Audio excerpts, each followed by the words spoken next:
Hey YouTube and American Family Now followers. I am going to be giving you a little bit of a tour and description of our electrical system.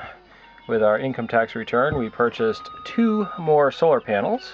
I think we spent like $330 or something like that for 2 100-watt solar panels, and we also purchased a 300-watt wind turbine for another $330 and picked up 2 more deep cycle batteries with a 2-year full replacement warranty on them for $220. And we've had some additional expenses for building a tower and stuff like that for the wind turbine, and also for the electrical box. What I'm going to show you right now is what we have in our bedroom. Excuse the mess because you don't even have to see it. Anyways, this is the electrical panel. I'm going to do this real quick here. This is the main switch. That turns the battery off, so none of the power that we're making outside goes to the battery. These 2 switches control the wind and the solar. The S is for solar. Oops, there we go. And you can see we're putting out over 20 volts of solar right now. The wind is blowing, so it should show you. I say that and it's not showing you anything. It has been blowing. Just a couple minutes ago it was up to 15 volts. But anyways, yeah, well, you can see it's moving a little bit. I hear the wind going outside. We might get a breeze, spike it up. Anyways, we bought the windmill. It's got a pretty decent construction. It came with the mount, which has the 2 contacts on it. We didn't have to buy that. It was all for $330, including shipping. It came from Texas. I also bought a voltage regulator. I think I spent $70 on that. This box is something I put together, but the voltage regulator, you can see there is a button here, which I don't want the kids playing with it or touching it if they're watching TV, so I put a nut over it so they can't push it. But it's got a green light telling that, you know, everything's a-okay, and it has a dump load on it. Just brief description of the voltage regulator. Essentially, it monitors the voltage of the battery. When the voltage of the battery gets to 15.4 volts, it diverts the solar energy, which is more consistent than the wind energy, to a dump load. And the dump load is simply just, they say it's like a 2 ohm resistor that's made for, you know, 500 watts or something like that. It's ridiculous. They say the best way to do it is to get some heating elements and put them in parallel, because it's direct current, it's not alternating current. You have to have more of a load. You have to have them in parallel because AC does not react with the burners the same way direct current does. So, you know, what might be 1 wattage for AC is not the same for direct current. So it'd be like a parallel of, you know, 3 or 4 burners. And anyways, that would be a dump load. So what happens is the voltage monitor says, hey, we're over like 15.4 volts, and then the relay gets switched on.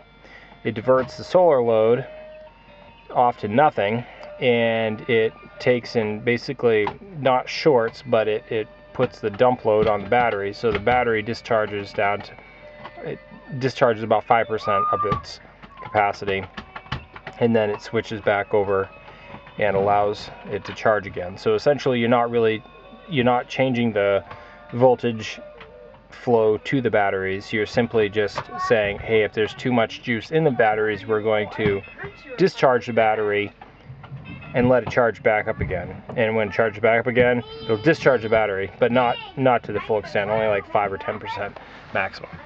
So anyways, so I purchased this box. I got it for $11. I got the meter for $9 on eBay from someplace in Hong Kong.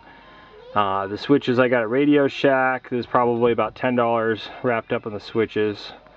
I bought a 12 gauge extension cord, and you can see down underneath this thing does not have alternating current in it. It has only direct current, so don't let that receptacle fool you. these guys right here, these go directly to the battery and the dump load. I do not have a dump load hooked up, but I do have it hooked to an alarm, so when it goes off, my wife comes in and shuts it off if I'm not home. If I'm home, I'll shut it off, or whoever's around will shut the solar switch off. And if we go away for the day and we know we're gonna, it's gonna be sunny or whatever, we'll just shut it off anyways, because it doesn't take long to charge up the batteries. And I used the receptacle because I figured, you know what, extension cord is a good way of having ultraviolet resistant cable. You can add as many as you want. I say that cautiously because the more cable you add, the more resistance in it and the less voltage and output you're going to have, directly from the solar panel. So it is a resistor, and the longer it is, the less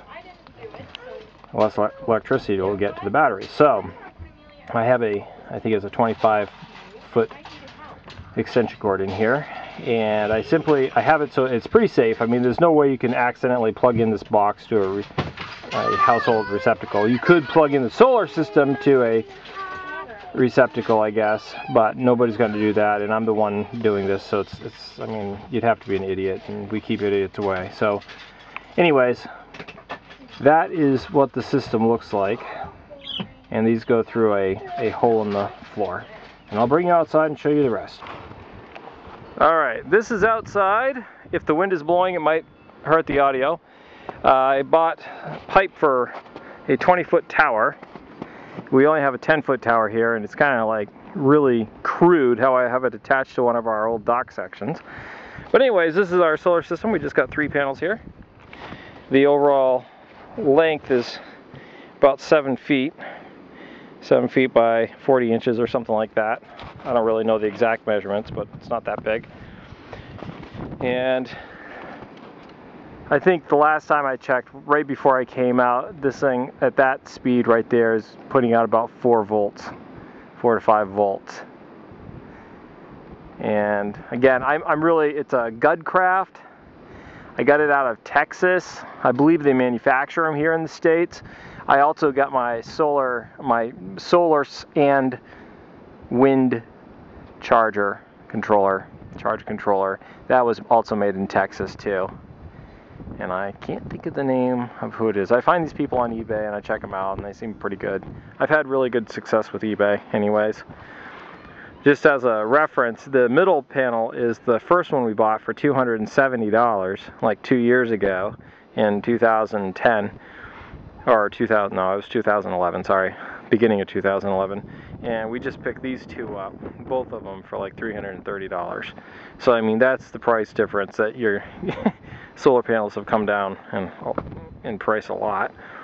Anyways, this is a 10-foot pole, and I've got another 10-foot pole that I'm going to be sticking on once we move our camper over to another location here. We're going to be rearranging stuff. But it seems to be working. We have not run our generator in 3 weeks. Actually, I think it's been a little over 3 weeks. I've got my batteries over there. I got a couple of batteries under the kitchen cabinet. I can feel the wind. It seems like it should be moving faster than that, but that thing gets going pretty good. I'll take you inside. And what I've done is I've disconnected the AC where you normally plug in a camper to like a receptacle, or a generator or whatever. Hey Bob, hold on a second. I have disconnected it from the charger. So I've connected it directly to the charger. So the only thing that, if you plug the AC in outside, the only thing that's going to power is the charger, which is down here. So there's the alternating current that we'd get from our generator does not go to the walls any longer. It only goes to the charge unit. So with that charge unit, so if we were running short on the solar and wind and we just didn't have anything, then we could run our generator. It'll charge up the batteries, and it also would power our inverter. And what I did is I took our inverter and I ran it directly into into our AC side here.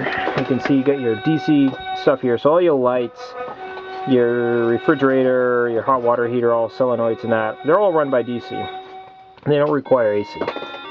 But over here we have our circuit breakers for the AC, and I've run my inverter into the circuit breaker for the AC, disconnecting the circuit breaker on the AC from the generator side. So anyways, it sounds confusing and I'm doing this kind of fast, but it seems to be working. So now if we need to charge our computer or charge whatever it is or do something, we can just plug it directly into the wall. So like all our TVs and stuff, instead of running extension cords to the television and the I want to say VCR, the DVD player, we just can plug it into the wall.